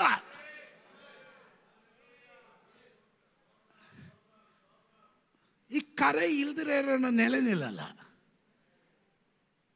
ಕರೆ ಇಲ್ಲದೆ ಇರುವವನನ್ನು ಕರ್ಕೊಂಬಂದು ನಿಲ್ಲಿಸ್ರಿ, ಅವನಿಗೆ ಓಡಾಬಿಡ್ತಾನ ಅವನು. ಸ್ತೋತ್ರ. ನಾನು ಯಾಕೆ ಎಡ್ವಿನ್ ಬ್ರದರ್ ನೋಡಿದೆ ಅಂದರೆ, ಅನುಭವದಿಂದ ನಮ್ಗೆ ಗೊತ್ತು. ಕರೆ ಇರುವವನು ನೆಲೆ ನೋಡೋದಿಲ್ಲ, ಅವನು ಕರೆಗೆ ಅನುಗುಣವಾಗಿ ಹೋಗ್ತಾನೆ ಇರ್ತಾನೆ. ದೇವರ ಸೇವೆಗೆ ಇಳಿಯುವಾಗ ಎಲ್ಲ ಸಿದ್ಧ ಮಾಡಿಕೊಂಡು, ಈ ಕೆಲವ್ರಿಗೆಲ್ಲ ಕರೆ ಇರಲ್ಲ, ಆದರೂ ಹೆಸರು ಮಾಡೋಕ್ಕೆ ಒಬ್ಬ ಯವನಸ್ಥ ಬಂದ. ಯೇಸು ಸ್ವಾಮಿ ಬಳಿಯಲ್ಲಿ ಬಂದ್ಬಿಟ್ಟು ಹೇಳ್ದ, ಸ್ವಾಮಿ ನಾನು ನಿನ್ನ ಉಪದೇಶ ಎಲ್ಲ ಕೇಳಿದ್ದೇನೆ, ಬ್ಯೂಟಿಫುಲ್, ಸೋ ಇಂಪ್ರೆಸ್ಡ್, ನಾನು ನಿನ್ನನ್ನು ಹಿಂಬಾಲಿಸ್ಬೇಕಂತ ಬಂದಿದ್ದೀನಿ ಅಂತ. ಅವನು ಐಶ್ವರ್ಯವಂತನು. ಸ್ತೋತ್ರ. ಐಶ್ವರ್ಯವಂತನು. ಇಲ್ಲಿ ನಮಗೂ ಒಂದು ಪಾಠ ಇದೆ, ಹೇಳ್ತೀನಿ. ಐಶ್ವರ್ಯವಂತನು. ಯೇಸು ಸ್ವಾಮಿ ಹೇಳಿದನು, ವೆರಿ ಗುಡ್, ಒಳ್ಳೆ ಕೆಲಸ, ನನ್ನನ್ನು ಹಿಂಬಾಲಿಸೋದಕ್ಕೆ ಬಂದಿದೆಯಾ, ಒಳ್ಳೆ ಕೆಲಸ. ನೀನು ನೋಡಿದ್ರೆ ಜರ್ತಾರಿ ಡ್ರೆಸ್ಸೆಲ್ಲ ಹಾಕೊಂಬಂದಿರೋದು ನೋಡಿದ್ರೆ ನೀನು ಸ್ಥಿತಿವಂತನು ಐಶ್ವರ್ಯವಂತನು ಅಂತ ಕಾಣ್ತದೆ. ಹೌದು ಸ್ವಾಮಿ, ಸ್ವಲ್ಪ 4-5 ಎಕರೆ ಜಮೀನಿದೆ, ಸ್ವಲ್ಪ ವರಮಾನಗಳೆಲ್ಲ ಜಾಸ್ತಿ ಇದೆ. ಹಾಕಿದ್ರೆ ಅದು ಮಾಡ್ಕೊಳ್ಳೋದಿದ್ರೆ ನನ್ನನ್ನು ಹಿಂಬಾಲಿಸೋಕ್ಕೆ ಯಾಕೆ ಬಂದಯ್ಯ ಅಂತ ಯೇಸು ಸ್ವಾಮಿ ಒಳಗಡೆನೇ ಒಂದು ಪ್ರಶ್ನೆ ಹಾಕ್ಕೊಂಡ್ರು. ಯೇಸು ಸ್ವಾಮಿಗೆ ಗೊತ್ತಾಯಿತು ಇವನು ಯಾವ ಉದ್ದೇಶದಿಂದ ಬಂದಿದ್ದಾನೆ ಅಂತ. ಅದಕ್ಕೆ ಅವನನ್ನು ಕರೆದುಬಿಟ್ಟು ಹೇಳಿದ್ರು, ಯೇಸು ಸ್ವಾಮಿ ಒಳ್ಳೆ ಕೆಲಸ, ನೀನು ನನ್ನನ್ನು ಹಿಂಬಾಲಿಸು, ಆದರೆ ಅದಕ್ಕೆ ಮುಂಚೆ ನಿನ್ನ ಧರ್ಮಶಾಸ್ತ್ರದ ಬಗ್ಗೆ ಎಲ್ಲ ಗೊತ್ತಿದೆಯಾ ನಿನಗೆ? ಇದನ್ನೆಲ್ಲ ಅರ್ದು ಕುಡಿದ್ಬಿಟ್ಟಿದ್ದೀನಿ. ವೆರಿ ಗುಡ್, ಭಕ್ತ ನೀನಾಗಾದರೆ. ಆಮೇಲೆ ಇನ್ನು ಒಂದೇ ಒಂದು ಕೊರತೆ ನಿನ್ನಲ್ಲಿ ಇದೆ, ನಿನ್ನ ಸಂಪತ್ತೆಲ್ಲ ಮಾರಿ ಬಡವರಿಗೆ ಹಂಚು, ಅದಾದಮೇಲೆ ನೀನು ನನ್ನನ್ನು ಹಿಂಬಾಲಿಸು. ಅವನು ಹೇಳ್ದ, 1 ನಿಮಿಷ ಈಗ ಬರ್ತೀನಿ ಅಂತ ಹೋದವನು ಇವತ್ತಿಗೂ ಬಂದಿಲ್ಲ. ಅವನ ಉದ್ದೇಶ, ಇವತ್ತು ಯೇಸು ಸ್ವಾಮಿಗೆ ಒಳ್ಳೆ ಹೆಸರಿದೆ, ಎಲ್ಲ ಜನ ಎಲ್ಲೂ ಹೋದರೂ ಗುಂಪು ಗುಂಪಾಗಿ ಬರ್ತಾ ಇದ್ದಾರೆ. ನಾಳೆ ನನ್ನ ಕೈಯಲ್ಲಿರೋ ಸಂಪತ್ತು ಇದನ್ನೆಲ್ಲ ಇಟ್ಕೊಂಡೊಂದು ಎಲೆಕ್ಷನ್ ನಿಂತ್ಕೊಂಡ್ರೆ ಓಟ್ ಗಟ್ಟಿ, ಸ್ತೋತ್ರ, ಇನ್ನೂ ಡಬಲ್ ಮಾಡ್ಬೋದು ಅಂತ ಕ್ರಿಕೆಟ್ ಮೈಂಡಲ್ಲಿ ಬಂದ, ವಕ್ರ ಬುದ್ಧಿ ಉಳ್ಳವನಾಗಿ ಬಂದ. ಯೇಸು ಸ್ವಾಮಿ ಹೇಳಿದನು, ಮೊದಲು ನಿನಗುಳ್ಳದೆಲ್ಲ ಮಾರಿ ಬಡವರಿಗೆ ಕೊಟ್ಟು ನೀನು ನನ್ನನ್ನು ಹಿಂಬಾಲಿಸು. ನೀನು ನನ್ನನ್ನು ಹಿಂಬಾಲಿಸೋದಕ್ಕೆ ಬಂದಿದ್ರೆ ತೋರಿಸೋದನ್ನ ಅಂತ. ಅವತ್ತೋದವನು ಇವತ್ತುವರೆಗೂ ಬಂದಿಲ್ಲ. ಆಮೇಲೆ ಅಬ್ರಾಮನನ್ನ ಕರೆದ್ರು ದೇವರು, ಅಬ್ರಾಮನೇ, ನಿನ್ನ ಸ್ವಂತ ಮನೆಯನ್ನ, ಬಂಧು ಬಳಗವನ್ನ ಬಿಟ್ಟು ನಾನು ತೋರಿಸುವ ದೇಶಕ್ಕೆ ಹೊರಟು ಬಾ. ಕರೆ ಬಂತು, ಹೊರಟ. ಎಲ್ಲ ಬಿಟ್ಟ. ಹೆಂಡತಿ ಪರ್ಮಿಷನ್ ಕೇಳಲಿಲ್ಲ, ಯಾರ ಪರ್ಮಿಷನ್ ಕೇಳಲಿಲ್ಲ. ಪ್ಯಾಕಪ್, ವಾಕ್ ಮಾಡ್ದ. ಅವನು ನೀಟಾಗಿ ನಡ್ಕೊಂಬ ಹೋದ. ಸ್ತೋತ್ರ. ಹೋಗಿದ ಕಡೆಗಳಲ್ಲೆಲ್ಲ ಯಜ್ಞ ವೇದಿಯನ್ನು ಕಟ್ಟದ, ಗೂಡಾರದಲ್ಲಿ ವಾಸ ಮಾಡ್ದ. ಅವನೇನು ಬಡವ ಅಲ್ಲ, ಅವನು ಐಶ್ವರ್ಯವಂತನಾಗಿದ್ದರು. ಸಕಲವನ್ನ ಬಿಟ್ಟು ಕರೆಗೆ ತಕ್ಕ ಹಾಗೆ ಬಂದ. ಐಶ್ವರ್ಯವಂತನು ಅಬ್ರಾಮನು ಐಶ್ವರ್ಯವಂತನ. ಅದನ್ನೇ ನಾನು ಹೇಳಿದ್ದು ನೋಡ್ರಿ. ಅಬ್ರಾಮನನ್ನ ದೇವರು ಹಿಡಿದ್ರು, ಈ ಯೌವನಸ್ಥನು ದೇವರನ್ನ ಹಿಡಿಯಕ್ಕೆ ಬಂದವನು.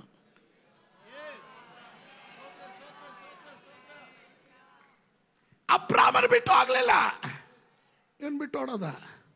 ಯಾಕಂದ್ರೆ ಅಬ್ರಾಮನ ದೇವರು ಹಿಡಿದನು, ಇವನು ದೇವರನ್ನ ಹಿಡ್ದಿದ್ದ. ಆಮೇಲೆ ದಟ್ ಈಸ್ ದ ಡಿಫರೆನ್ಸ್. ಇನ್ನು ಗಮನಿಸ್ರಿ, ಅಬ್ರಾಮನು ತಾನು ಯಾತ್ರೆ ಮಾಡ್ತಾನೆ. ಲೋಟನ ಚರಿತ್ರೆ ನಿಮ್ಗೆ ಗೊತ್ತು. ಲೋಟನ ಹಸಿರಾಗಿರುವ ಭಾಗ ಬಂದಾಗ ನಾನು ಇಲ್ಲೇ ಇರ್ತೀನಿ ಅಂತಾನೆ. ಸರಿ ಆಯಿತು, ನೀನು ಉತ್ತರಕ್ಕಾದರೆ ನಾನು ದಕ್ಷಿಣಕ್ಕೆ, ನೀನು ಪೂರ್ವಕ್ಕಾದರೆ ನಾನು ಪಶ್ಚಿಮಕ್ಕೆ, ತಗೋ ನಿನ್ಗೇನು ಬೇಕೋ ತಗೋ, ಹೋಗು ಹೋಗ್ತಾರೆ. ಕರೆ ಇಲ್ದಿರೋನ ಜೊತೆಗೆ ಬಂದ್ರೂ ತಲೆನೋವು ಯಾವತ್ತಿದ್ರು. ಸ್ತೋತ್ರ.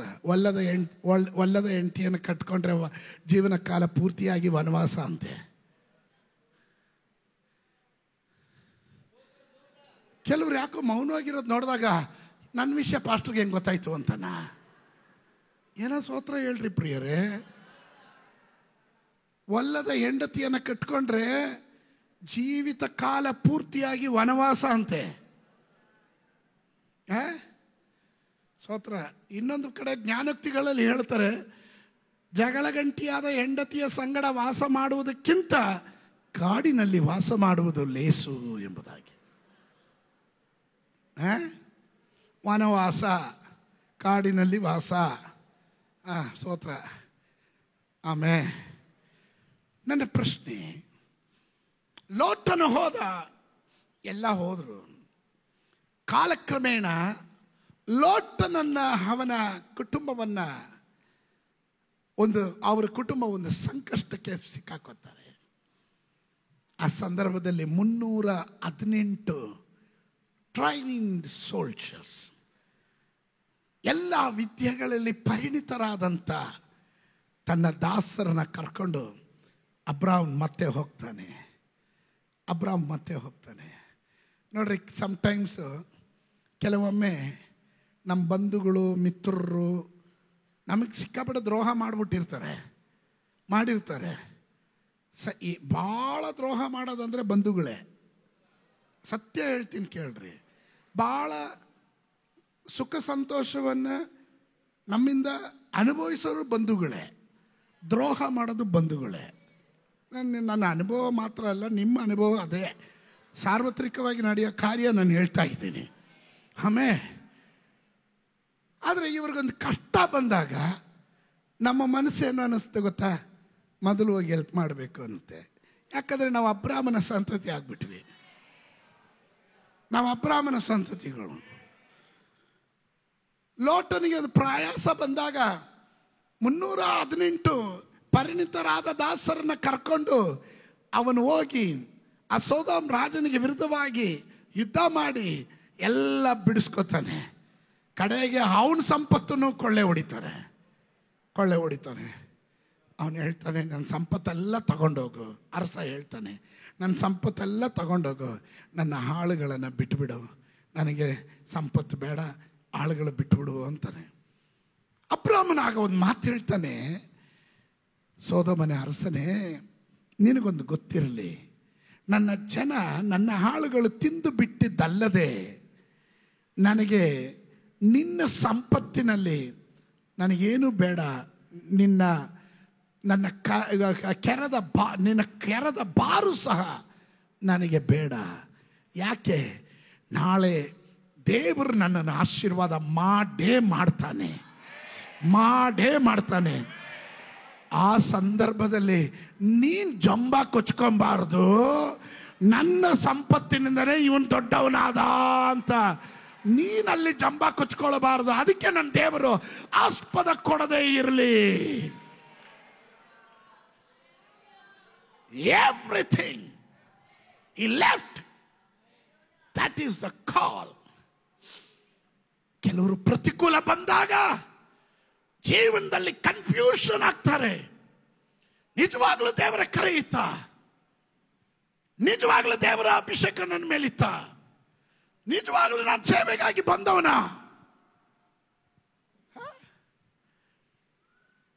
ಪ್ರತಿಕೂಲ ಯಾರಿಗೆ ಬರೋದು? ಕರೆ ಇರೋರಿಗೆ ಬರೋದು. ಪ್ರತಿಕೂಲ ಯಾರಿಗೆ ಬರೋದು? ಅವನ ಮೂಲಕ ದೇವರ ಉದ್ದೇಶ ನೆರವೇರುತ್ತದೆ ಅಂತ ಗೊತ್ತಿರುವಾಗಲೇ ಬರೋದು. ಅದನ್ನ ಗೆಲ್ಲಬೇಕು ನೀನು. ಕೆಲವೊಮ್ಮೆ ನಿನ್ನನ್ನು ಬೆಂಕಿಯಲ್ಲಿ ಹಾಕ್ತಾರೆ, ಆದ್ರೆ ಬೆಂಕಿ ನಿನ್ನನ್ನು ಸುಡಲ್ಲ. ಕೆಲವೊಮ್ಮೆ ಸಿಂಹದ ಬಾಯಿಗೆ ಹಾಕ್ತಾರೆ, ಸಿಂಹ ನಿನ್ನನ್ನು ಮುಟ್ಟಲ್ಲ. ಕರೆದವನು ನಂಬಿಗಸ್ತನು. Called for his purpose. ನಾನು ದೇವರಿಂದ ಕರೆಯಲ್ಪಟ್ಟವನು, ದೇವರ ಸಂಕಲ್ಪದ ಮೇರೆಗೆ ಕರೆಯಲ್ಪಟ್ಟವನು. ನಾನು ಸುಮ್ಗೆ ಬಂದು ಹೋಗ್ತಾ ಇಲ್ಲ. ಕೆಲವರು ಚರ್ಚಿಗೆ ಸುಮ್ಗೆ ಬಂದು ಹೋಗ್ತಾರೆ. ಸುಮ್ಗೆ ಬಂದು ಹೋಗ್ಬೇಡ್ರಿ. ದೇವರ ಬಳಿ ಪ್ರತಿನಿತ್ಯ ಕೇಳ್ರಿ, ದೇವಾ ನಿನ್ನ ಚಿತ್ತ ನನ್ನ ಜೀವನದಲ್ಲಿ ನೆರವೇರಲಿ. ದೇವಾ ನಿನ್ನ ಪ್ಲಾನ್ ಏನು ಹೇಳು, ನನಗದನ್ನು ಗೋಚರಪಡಿಸು. ನಿನ್ನ ಆಲೋಚನೆ ನನಗೆ ಹೇಳು.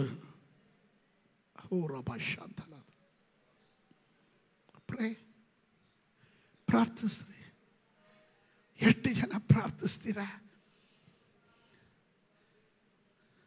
ರಕ್ಷಣೆ ಹೊಂದಿದ್ವಿ, ದೀಕ್ಷಾ ಸ್ನಾನ ಹೊಂದಿದ್ವಿ, ಪ್ರತಿ ವಾರ ಭಾನುವಾರ ಚರ್ಚ್ಗೆ ಹೋಗ್ತಾ ಇದ್ದೀವಿ. ಇದಕ್ಕಿಂತ ಇನ್ನೇನು ಬೇಕು? ಪರಲೋಕ ರಾಜ್ಯಕ್ಕೆ ಹೋಗೋಕ್ಕೆ ಇಷ್ಟೆಲ್ಲ ಸಾಕು. ಅತಿ ಭಕ್ತಿ ಏನು ಬೇಡ, ನಾವು ಹಿಂಗೆ ಇದ್ಬಿಡೋಣ ಅನ್ನೋ ಭಾವನೆಯಲ್ಲಿರೋರು ಕೆಲವರು ಇದ್ದೀರಾ. ನಿಮ್ಮನ್ನು ದೇವರು ಕರೆದಿರೋ ಉದ್ದೇಶ ನೀವೊಂದು ಕಡೆ ಕುಂತು ಸವೆದು ಹೋಗೋದಕ್ಕಲ್ಲ, ನೀವು ದೇವರಿಗಾಗಿ ಎದ್ದು ಪ್ರಕಾಶಿಸುವುದಕ್ಕಾಗಿ, ದೇವರ ನಾಮಕ್ಕಾಗಿ. ಹಲ್ಲೆಲೂಯಾ. ನೆನ್ನೆ somebody forwarded one video to me.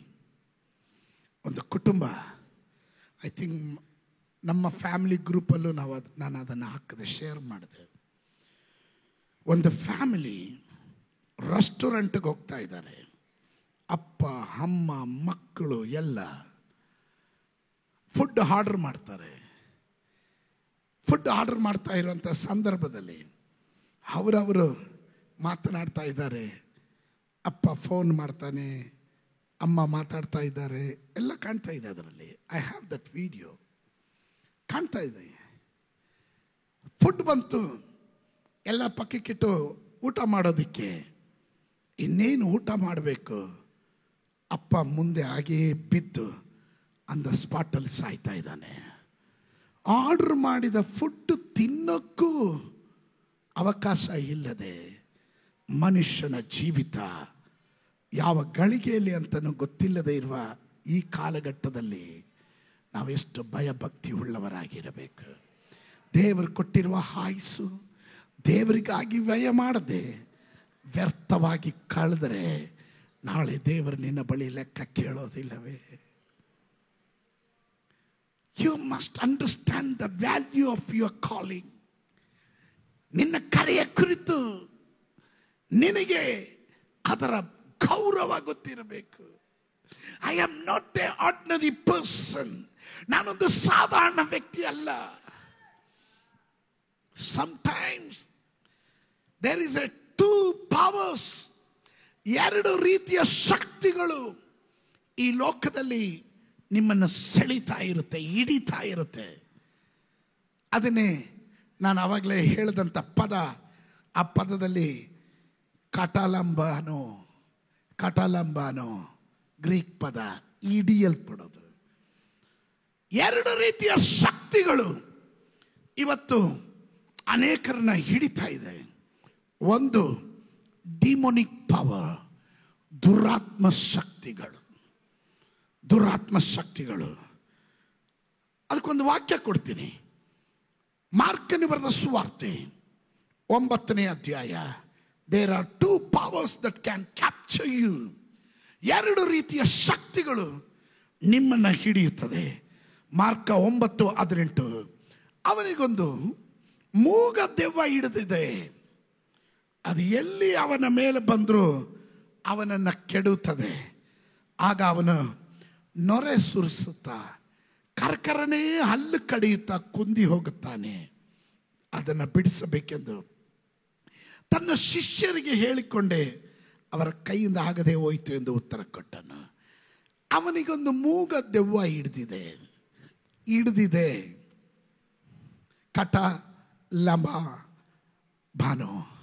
ಕಟಲಂಬಾನೋ ಹಿಡಿಯಲ್ಪಡೋದು.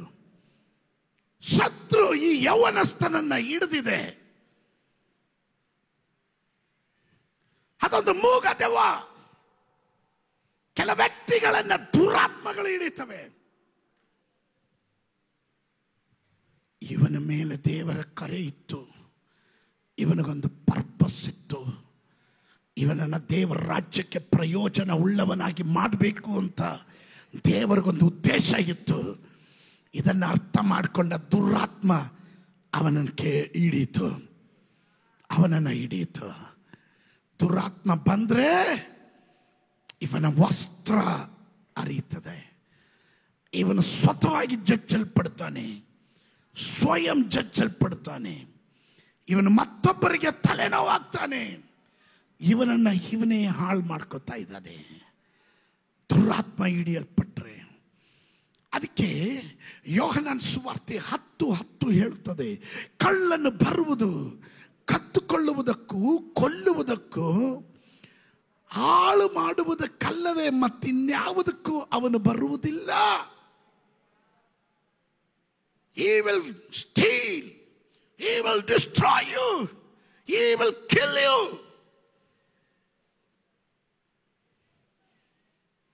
ಇಲ್ಲ ಅವನನ್ನ ಹಿಡದೇ ಇರೋ ದುರಾತ್ಮ.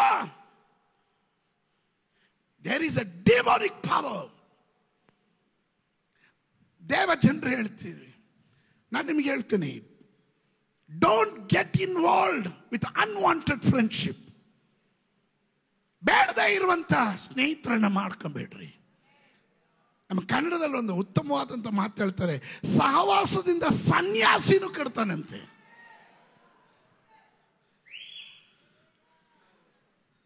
ಸಹವಾಸದಿಂದ ಸನ್ಯಾಸಿನೂ ಕೆಡ್ತಾನಂತೆ. ಎಷ್ಟು ಸಾಕ್ಷಿಗಳು. ಎಂಥ ಹುಡುಗ, ಎಂಥ ಪ್ರಾರ್ಥನೆ ಮಾಡ್ತಿದ್ದ, ಹೆಂಗೆ ಆಲಯದಲ್ಲಿ ಸೇವೆ ಮಾಡ್ತಿದ್ದ, ಭಾಳ ಚೆನ್ನಾಗಿದ್ದ ಕಣ್ರಿ. ಆದರೆ ಈ ನಡುವೆ ಬೇಡದಿರೋ ಸಹವಾಸ ಮಾಡಿ ಹಾಳಾಗೋಗ್ಬಿಟ್ಟಿದ್ದಾನೆ. ಎಲ್ಲರ ಬಾಯಲ್ಲಿ ಬರೋದೇನು ಗೊತ್ತಾ? ಹಾಳಾಗೋಗ್ಬಿಟ್ಟಿದ್ದಾನೆ. ಅದರ ಅರ್ಥ ಏನು ಗೊತ್ತಾ? ಸೈತಾನನು ಇವನನ್ನು ಹಾಳು ಮಾಡ್ತಾ ಇದ್ದಾನೆ. ಇವತ್ತು ಯೇಸುವಿನ ನಾಮದಲ್ಲಿ ಒಂದು ಶಕ್ತಿ, ಅಲ್ಲಲ್ಲಿ ದುರಾತ್ಮ ಶಕ್ತಿ ನಿನ್ನನ್ನು ಹಿಡಿಯುವಾಗ, ಮತ್ತೊಂದು ಕಡೆ ದೇವರ ಶಕ್ತಿ ತನ್ನ ಜನರನ್ನ ದೇವರ ಸೇವೆಗಾಗಿ ಹಿಡಿಯಲ್ಪಡ್ತಾ ಇದೆ.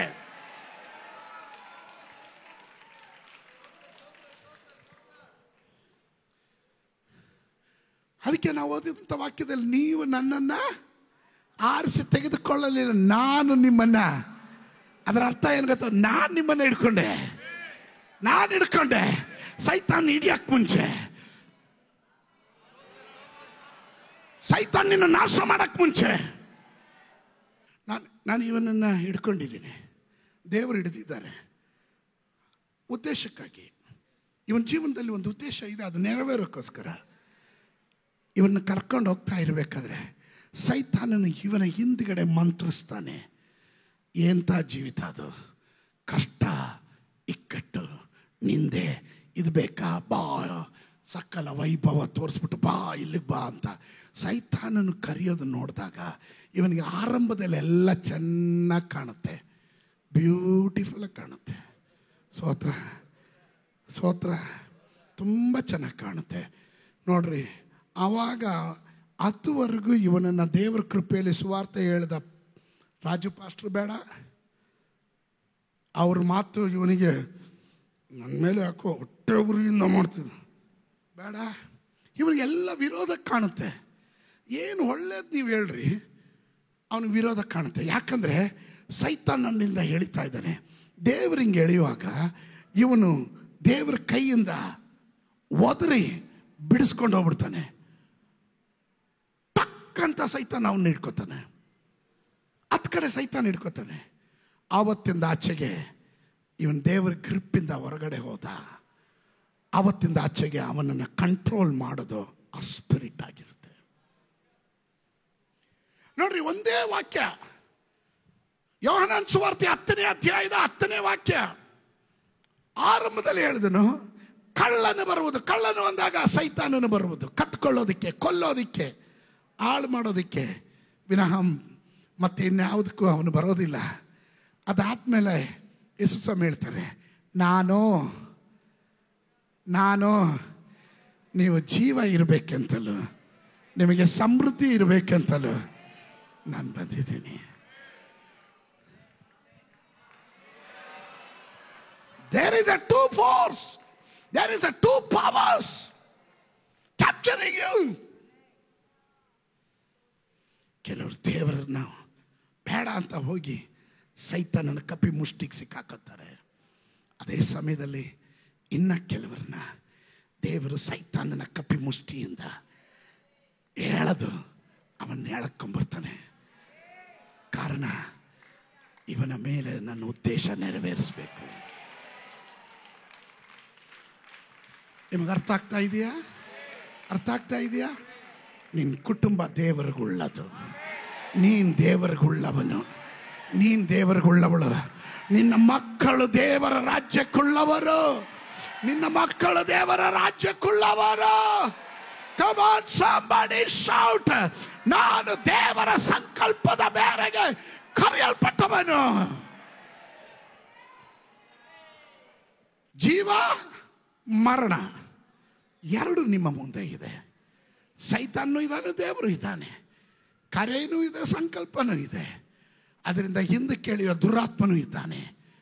ವಾಟ್ ಎವರ್ ನಿನ್ನ ಆಯ್ಕೆ ಏನಿದೆ ದೇವರ ಬಳಿ ಸಮರ್ಪಿಸು. ಆಮೇಲೆ